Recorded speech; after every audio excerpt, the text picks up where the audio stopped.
Welcome to my class. नमस्ते student. बच्चों, हम आज पढ़ने जा रहे हैं हिंदी विषय और आज का हमारा क्लास है 8 8वीं कक्षा के। हम पाठ्य पुस्तक वसंत भाग 3 से लेसन नंबर 3 पढ़ने जा रहे हैं और इस पाठ का शीर्षक है बस की यात्रा, जिसके लेखक है हरिशंकर परसाई। बस की यात्रा इस लेसन का यह सेशन नंबर पहला है। हम पढ़ने जा रहे हैं जिसका नाम है, पाठ का नाम है बस की यात्रा और लेखक है हरिशंकर परसाई जी। सबसे पहले हम देखते हैं लेखक का जीवन परिचय। लेखक हरिशंकर परसाई का जन्म 22 अगस्त 1924 को इटारसी के पास जमाली नामक गांव में मध्य प्रदेश में हुआ था और इनका मृत्यु 10 अगस्त सन 1995 में उनका निधन जबलपुर मध्य प्रदेश में हो गया था।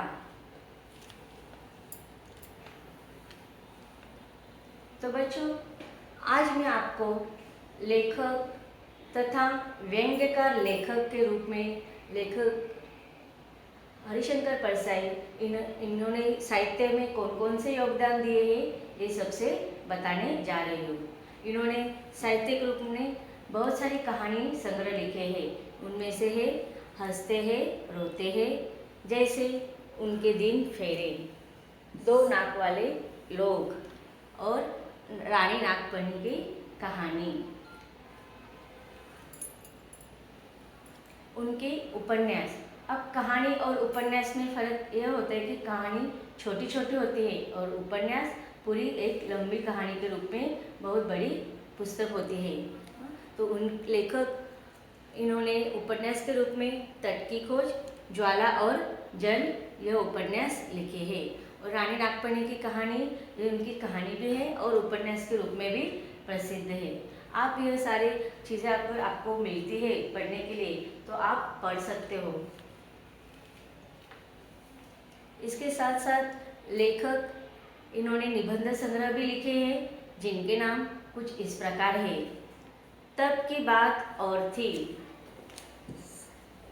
फिर भूत के पांव पीछे, बेईमानी की परत, पगडंडियों का जमाना, सदाचार का ताबीज, वैष्णव की फिसलन और आगे निबंध संग्रह है विकलांग श्रद्धा का दौर, माटी कहे कुम्हार से, शिकायत मुझे भी है और अंत में हम एक उम्र से वाकिफ है आदि इनकी निबंध संग्रह है। अभी देखो, इनके शीर्षक से ही हमें पता चल रहा है कि कितना उत्साहवर्धक उनके शीर्षक है। तो अगर हमें कहीं पर ये निबंध संग्रह, उनके उपन्यास पढ़ने को मिलता है तो हमें जरूर पढ़ना चाहिए। अब देखते हैं व्यंग्य संग्रह।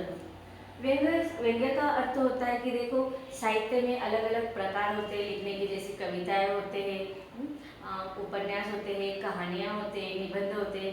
उसी प्रकार एक व्यंग्यात्मक रचना लिखने का भी एक प्रकार है, जिसमें लेखक या कवि क्या करते हैं कि सामने वाले व्यक्ति को कुछ जो कड़वी या तीखी बातें होती है वो व्यंग्यात्मक लेकिन हास्यात्मक रूप में लिखते हैं कि सामने वाले व्यक्ति को वो उसकी चोट भी लगे लेकिन बुरा भी न लगे, तो उसे कहा जाता है व्यंग्य संग्रह या व्यंग्यात्मक रचनाएं। तो लेखक की व्यंग्य संग्रह या व्यंग्यात्मक रचनाएं कुछ इस प्रकार है।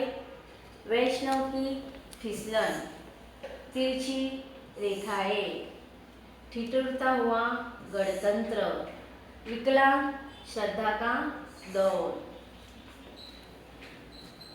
और आज जो हम पाठ पढ़ने जा रहे हैं वसंत भाग 3 का जो तीसरा लेसन है जिसका नाम है बस की यात्रा, यह भी लेखक की एक व्यंग्यात्मक रचना है। उसके बाद देखते हैं कि लेखक की साहित्यिक विशेषताएं क्या है, कि उनकी लेखन शैली किस प्रकार है। पाखंड, बेईमानी आदि पर लेखक परसाई जी ने अपने व्यंग्यों से गहरी चोट की है।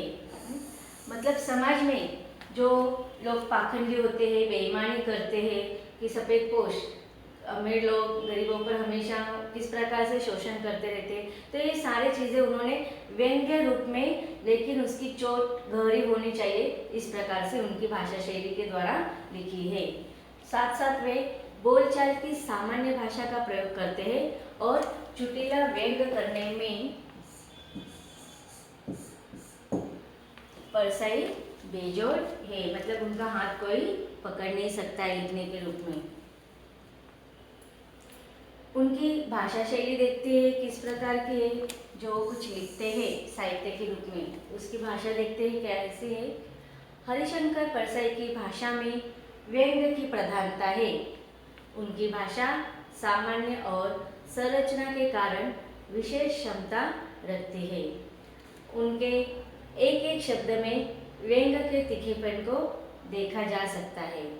लोक प्रचलित हिंदी के साथ साथ उन्होंने उर्दू, अंग्रेजी शब्दों का भी उन्होंने खुलकर प्रयोग किया है।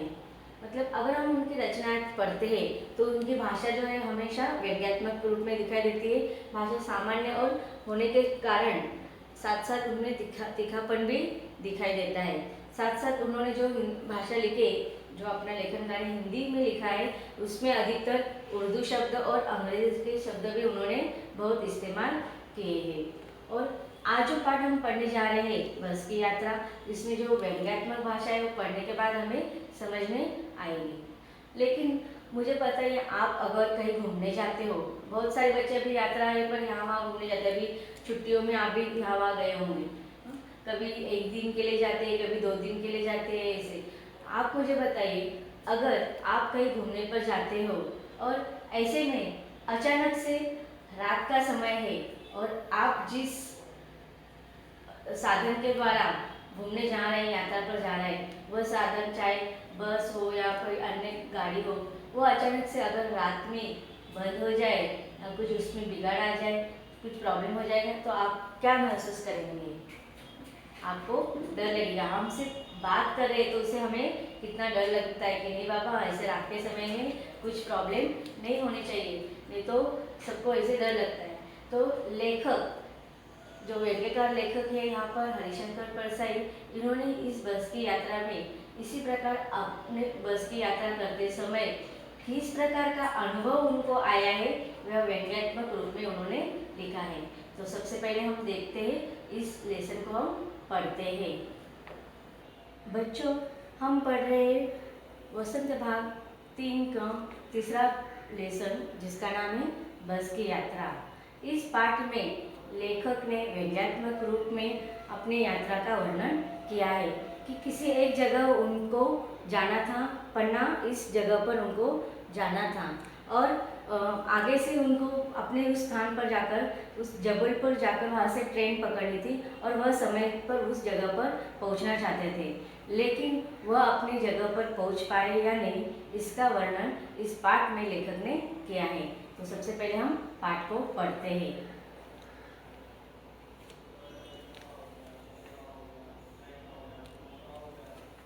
लेखक कहते हैं कि हम 5 मित्रों ने तय किया कि शाम 4 बजे की बस से चले।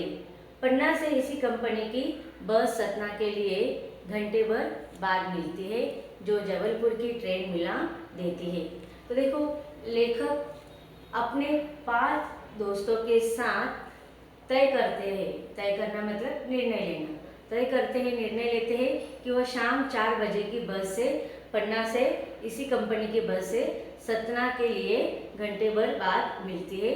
तो मतलब लेखक कहते हैं कि सतना उनको जाना, सतना उस पन्ना कंपनी की जो बस है, देखो अलग अलग कंपनियों के बस होते हैं, तो लेखक जिस बस से यात्रा करने वाले थे उस कंपनी का नाम था पन्ना, और वह सतना के लिए उन्हें जाना, सतना के ओर से वह जाकर उन्हें जबलपुर जाना था, जहाँ से उनको समय पर ट्रेन पकड़नी थी। सुबह घर पहुंच जाएंगे। हम में से 2 को सुबह काम पर हाजिर होना था, इसलिए वापसी का यही रास्ता अपनाना जरूरी था। तो देखो, लेखक कह रहे थे कि उन्हें कहीं और जगह जाकर फिर उनको अपने घर वापस फिर से जाना था, क्योंकि उनको उनके दोस्तों को, उनमें से 2 दोस्तों को सुबह काम पर समय पर जाना था। इसलिए वह यही वापसी का रास्ता उनको अपनाना बहुत ही इम्पोर्टेंट हो चुका था। लोगों ने सलाह दी कि समझदार आदमी इस शाम वाली बस से सफ़र नहीं करते, क्या रास्ते में डाकू मिलते हैं। तो देखो, लेखक जिस बस के साथ प्रवास करने वाले थे, यात्रा करने वाले थे, तो उसके संबंधित उनके रिश्तेदार, आजू बाजू वाले सब लोग उनको सलाह देते हैं कि जो व्यक्ति समझदार होते हैं वह इस बस से सफ़र नहीं करते। अर्थात जो रात के समय, एक तो समय शाम का था, रात का था, और बस की अवस्था लोगों को सबको पता थी, तो इसलिए लोगों का कहना था कि समझदार लोग इस शाम वाली बस से बिल्कुल सफ़र नहीं करते। तो लेखक के मन में प्रश्न आता है, क्या रास्ते में डाकू मिलते हैं? नहीं, बस डाकी नहीं। तो मतलब रात में सफ़र करना सबको मतलब अच्छा नहीं लगता है, डर लगता है, क्यों? क्योंकि रात में पता नहीं क्या हो सकता है। तो लेखक कहते हैं कि रात में क्या डाकू मिलते हैं? तो लेखक आगे कहते कि नहीं, बस डाके नहीं। बस डाके नहीं मतलब, अब डाकिन ये लिंग के रूप में देखा जाएगा तो ये स्त्रीलिंग के लिए क्या है कि बस के लिए डाकिन का यहाँ पर विशेषण लगाया गया है। तो अब यहीं पर हम रुकते हैं, इसके आगे का पाठ हम बाद में पढ़ते हैं कि लेखक आगे क्या कहना चाहते हैं। तो बच्चों, हम पढ़ रहे थे पाठ वसंत भाग का 3रा पाठ हमने देख लिया है, थोड़ा स्टार्टिंग पढ़ लिया है, और उसमें लेखक की व्यंग्यात्मक भाषा को हमने थोड़ा बहुत जान लिया है। और एक बात यहाँ पर मैं बताना चाहती हूँ कि लेखक को व्यंग्यात्मक लेखक होने के साथ साथ उनको कौन कौन से प्रकार के सम्मान से सम्मानित किया गया था, यह आपको मैं बताना चाहती हूँ। कि यहाँ पर लेखक को विभिन्न सम्मान से मिले, जिनमें से साहित्य अकादमी का सम्मान मिला, और उसके साथ साथ मध्य प्रदेश शासन का शिक्षा सम्मान भी उनको मिला, और जबलपुर विश्वविद्यालय के द्वारा डीलिट की भी मानद उपाधि उनको मिली थी।